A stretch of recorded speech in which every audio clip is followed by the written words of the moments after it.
الحمد لله الذي أنزل على عبده الكتاب ولم يجعل له عوجا قيما لينذر بأسا شديدا من لدنه ويبشر المؤمنين الذين يعملون الصالحات أن لهم أجرا حسنا ماكثين فيه أبدا وينذر الذين قالوا اتخذ الله ولدا ما لهم به من علم ولا لآبائهم كبرت كلمة تخرج من أفواههم إن يقولون إلا كذبا فلعلك باخع نفسك على آثارهم إن لم يؤمنوا بهذا الحديث أسفا إنا جعلنا ما على الأرض زينة لها لنبلوهم أيهم أحسن عملا وإنا لجاعلون ما عليها صعيدا جرزا أم حسبت أن أصحاب الكهف والرقيم كانوا من آياتنا عجبا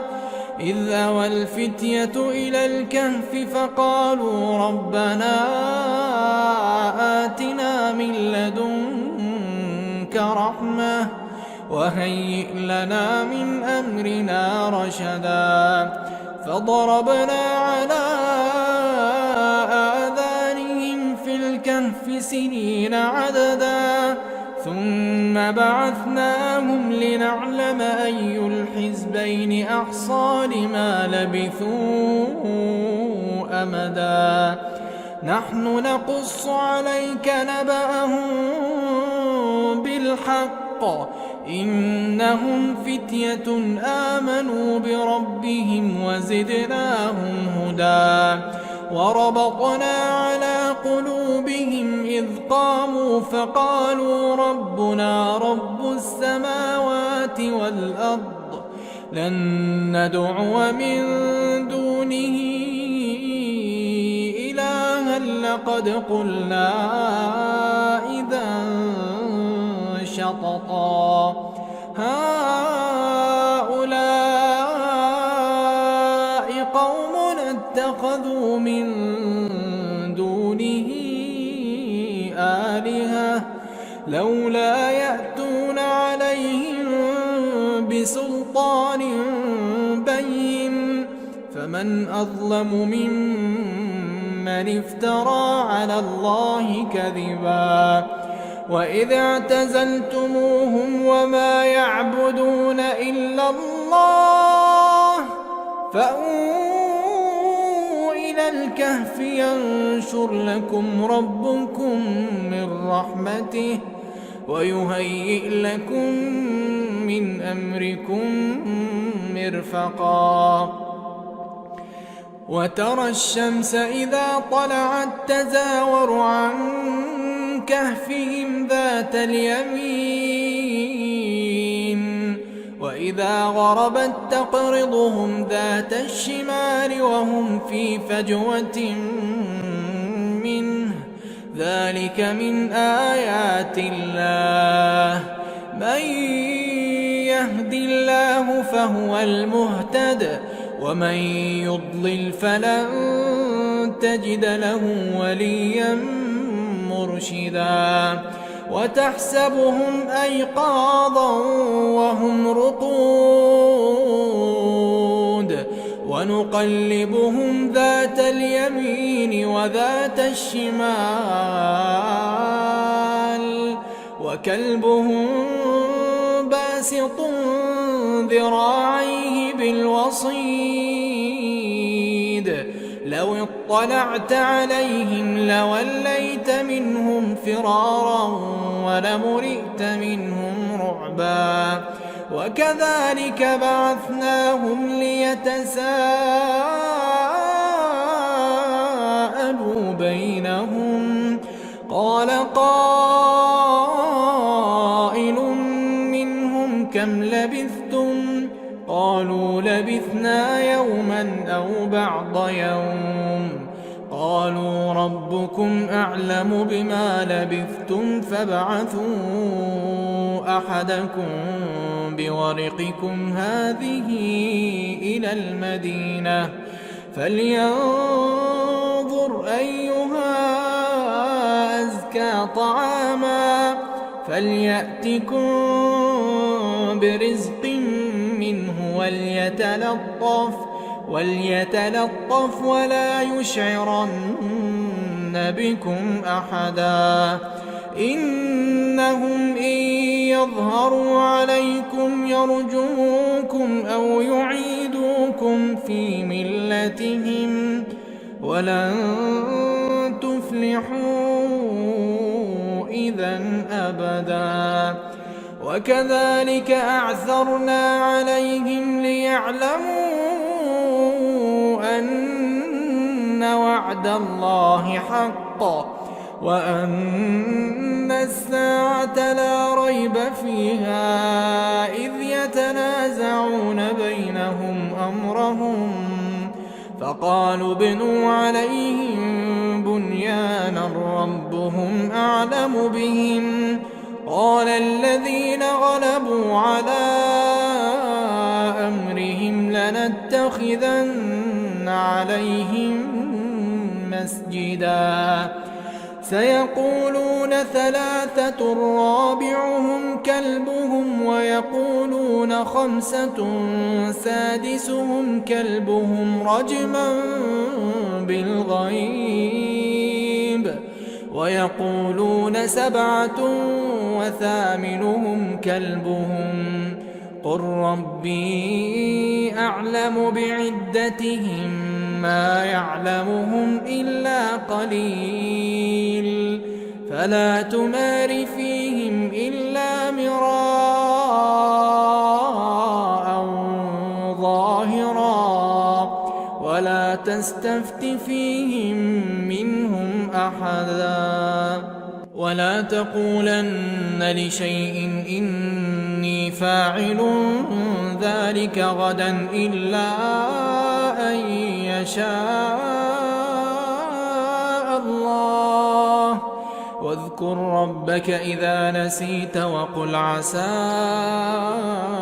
أن يهديني ربي لأقرب من هذا رشدا. ولبثوا في كهفهم 300 سنين وازدادوا 9 قل الله أعلم بما لبثوا له غيب السماوات والأرض أبصر به وأسمع ما لهم من دونه من ولي ولا يشرك في حكمه أحدا. واتل ما أوحي إليك من كتاب ربك لا مبدل لكلماته ولن تجد من دونه ملتحدا. واصبر نفسك مع الذين يدعون ربهم بالغداة والعشي يريدون وجهه ولا تعد عيناك عنهم تريد زينة الحياة الدنيا ولا تطع من أغفلنا قلبه عن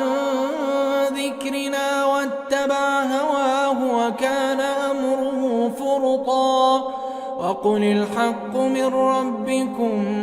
فمن شاء فليؤمن ومن شاء فليكفر. إنا أعتدنا للظالمين نارا أحاط بهم سرادقها وإن يستغيثوا يغاثوا بماء كالمهل يشوي الوجوه بئس الشراب وساءت مرتفقا. إن الذين آمنوا وعملوا الصالحات إنا لا نضيع أجر من أحسن عملا أولئك لهم جنات عدن تجري من تحتهم الأنهار يحلون فيها من أساور من ذهب ويلبسون ثيابا خضرا من سندس واستبرق متكئين فيها على الأرائك نعم الثواب وحسنت مرتفقا واضرب لهم مثلا الرجلين جعلنا لأحدهما جنتين من أعناب وحففناهما بنخل وجعلنا بينهما زرعا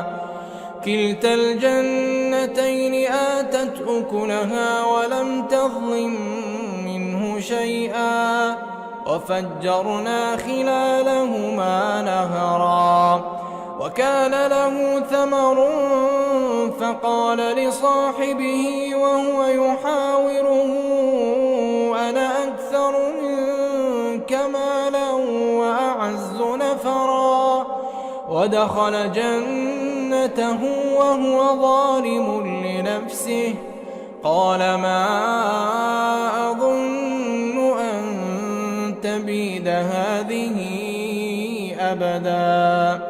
وما أظن الساعة قائمة ولئن رددت إلى ربي لأجدن خيرا منها منقلبا قال له صاحبه وهو يحاوره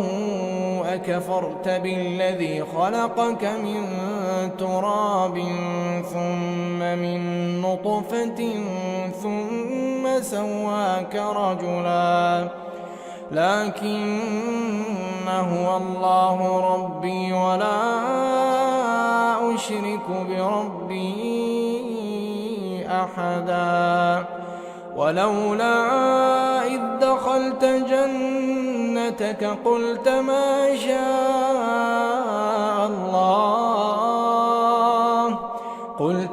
شاء الله لا قوة إلا بالله إن ترني أنا أقل منك مالا وولدا فعسى ربي أن يؤتيني خيرا من جنتك ويرسل عليها حسبانا من السماء فتصبح صعيدا زلقا أو يصبح ماؤها غورا فلن تستطيع له طلبا وأحيط بثمره فأصبح يقلب كفيه على ما أنفق فيها وهي خاوية على عروشها ويقول يا ليتني لم أشرك بربي أحدا ولم تكن له فئة ينصرونه من دون الله وما كان منتصرا هنالك الولاية لله الحق هو خير ثوابا وخير عقبا واضرب لهم مثل الحياة الدنيا كماء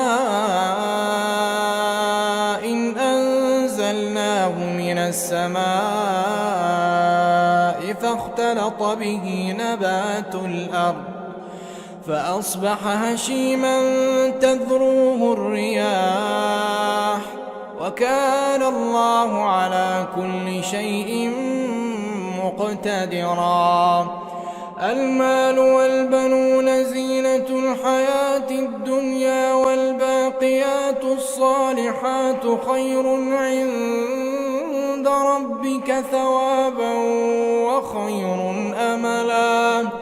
ويوم نسير الجبال وترى الأرض بارزة وحشرناهم فلم نغادر منهم أحدا وعرضوا على ربك صفا لقد جئتمونا كما خلقناكم أول مرة بل زعمتم أن لن نجعل لكم موعدا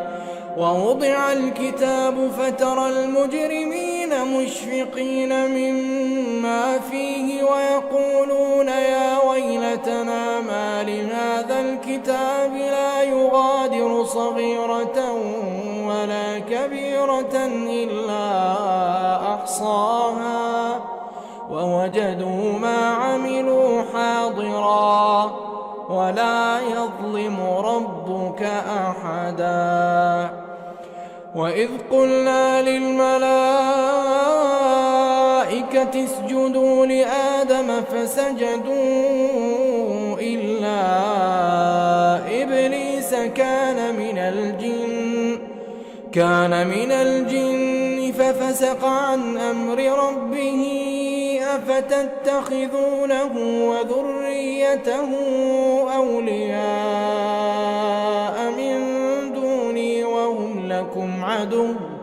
بئس للظالمين بدلا ما أشهدتهم خلق السماوات والأرض ولا خلق أنفسهم وما كنت متخذ المضلين عضدا ويوم يقول نادوا شركائي الذين زعمتم فدعوهم فلم يستجيبوا لهم وجعلنا بينهم موبقا ورأى المجرمون النار فظنوا أنهم مواقعوها ولم يجدوا عنها مصرفا ولقد صرفنا في هذا القرآن للناس من كل مثل وكان الإنسان أكثر شيء جدلا وما منع الناس أن يؤمنوا إذ جاءهم الهدى ويستغفروا ربهم إلا أن تأتيهم سنة الأولين أو يأتيهم العذاب قبلا وما نرسل المرسلين إلا مبشرين ومنذرين ويجادل الذين كفروا بالباطل ليدحضوا به الحق واتخذوا آياتي وما أنذروا هزوا ومن أظلم ممن ذكر بآيات ربه فأعرض عنها ونسي ما قدمت يداه إنا جعلنا على قلوبهم أكنة أن يفقهوه وفي آذانهم وقرا وإن تدعهم إلى الهدى فلن يهتدوا إذا أبدا وربك الغفور ذو الرحمة لو يؤاخذهم بما كسبوا لعجل لهم العذاب بل لهم موعد لن يجدوا من دونه موئلا وتلك القرى أهلكناهم لما ظلموا وجعلنا لمهلكهم موعدا وإذ قال موسى لفتاه لا أبرح حتى أبلغ مجمع البحرين أو أمضي حقبا فلما بلغا مجمع بينهما نسيا حوتهما فاتخذ سبيله في البحر سربا فلما جاوزا قال لفتاه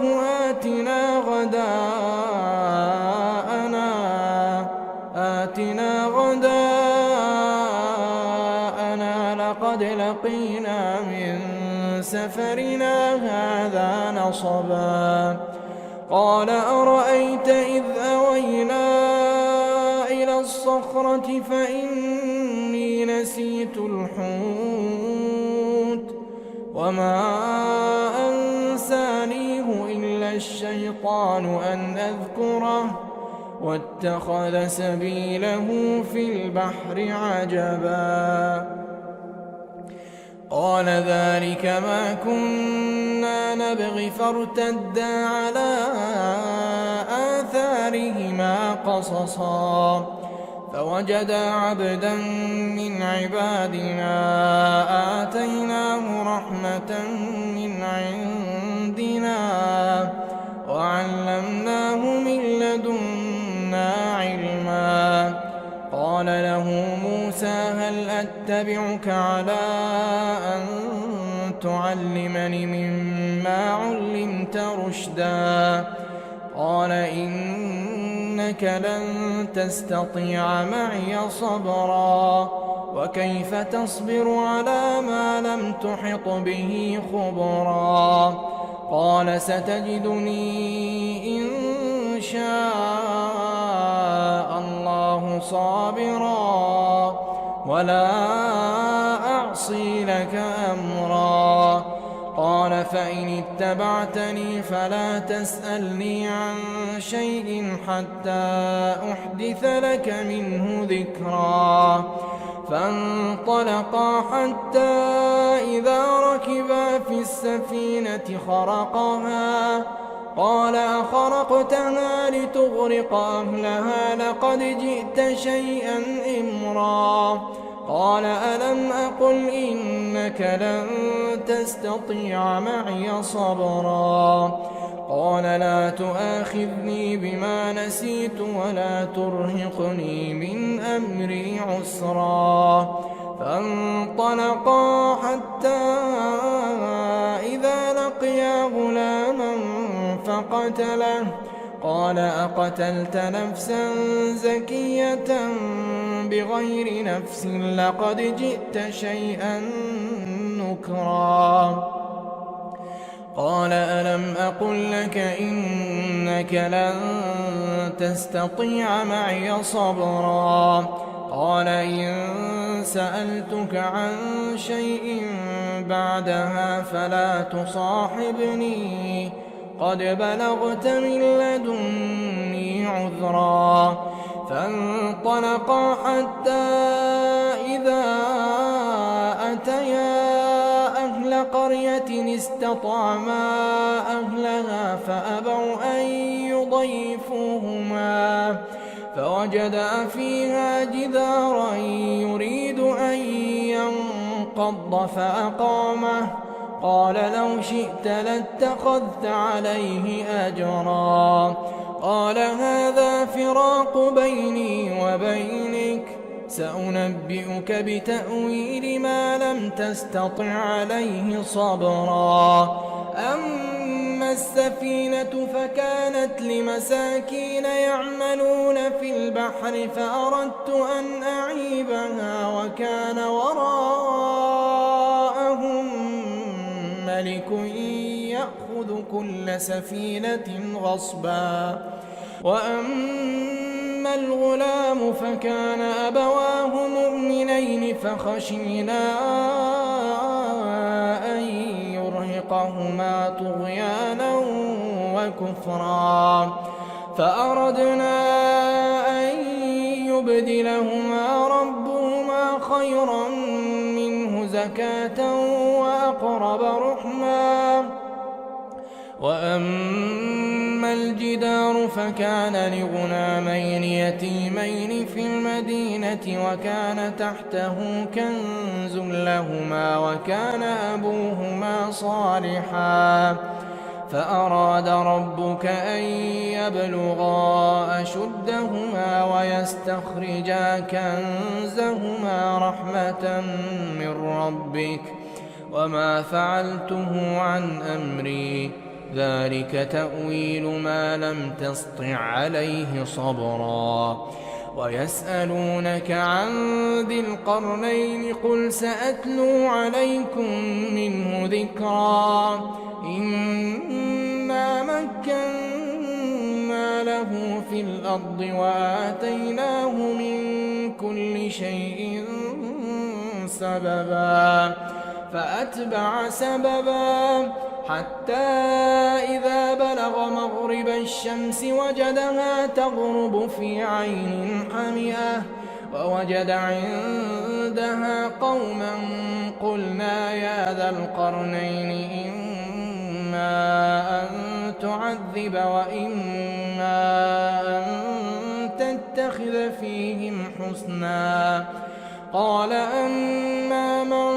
ظلم فسوف نعذبه ثم يرد إلى ربه فيعذبه عذابا نكرا وأما من آمن وعمل صالحا فله جزاء الحسنى وسنقول له من أمرنا يسرا ثم أتبع سببا حتى إذا بلغ مطلع الشمس وجدها تطلع على قوم لم نجعل لهم من دونها سترا كذلك وقد أحطنا بما لديه خبرا ثم أتبع سببا حتى إذا بلغ بين السدين وجد من دونهما قوما لا يكادون يفقهون قولا قالوا يا ذا القرنين إن يأجوج ومأجوج مفسدون في الأرض فهل نجعل لك خرجا على أن تجعل بيننا وبينهم سدا قال ما مكني فيه ربي خير فأعينوني بقوة أجعل بينكم وبينهم ردما آتوني زبر الحديد حتى إذا ساوى بين الصدفين قال انفخوا حتى إذا جعله نارا قال آتوني أفرغ عليه قطرا فما استطاعوا أن يظهروه وما استطاعوا له نقبا قال هذا رحمة من ربي فإذا جاء وعد ربي جعله دكاء وكان وعد ربي حقا وتركنا بعضهم يومئذ يموج في بعض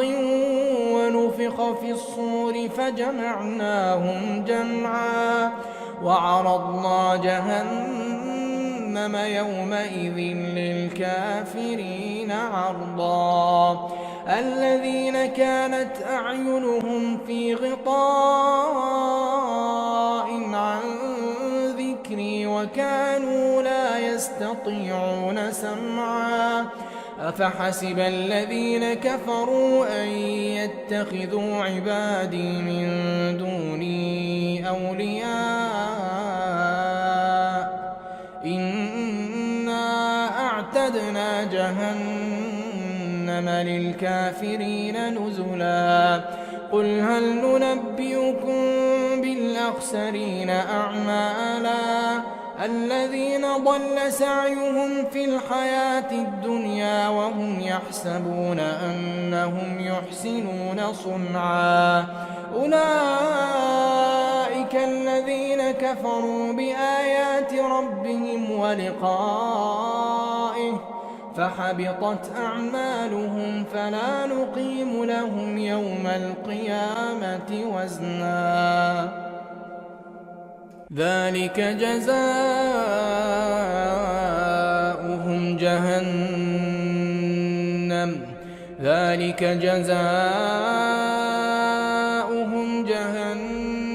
بما كفروا واتخذوا آياتي ورسلي هزوا إن الذين آمنوا وعملوا الصالحات كانت لهم جنات الفردوس نزلا خالدين فيها لا يبغون عنها حولا قل لو كان البحر مدادا لكلمات ربي لنفد البحر قبل أن تنفد كلمات ربي ولو جئنا بمثله مددا قل إنما أنا بشر مثلكم يوحى إلي أنما إلهكم إله واحد فمن كان يرجو لقاء ربه فليعمل عملا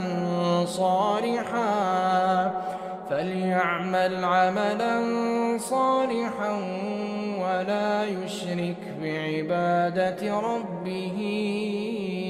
أحدا.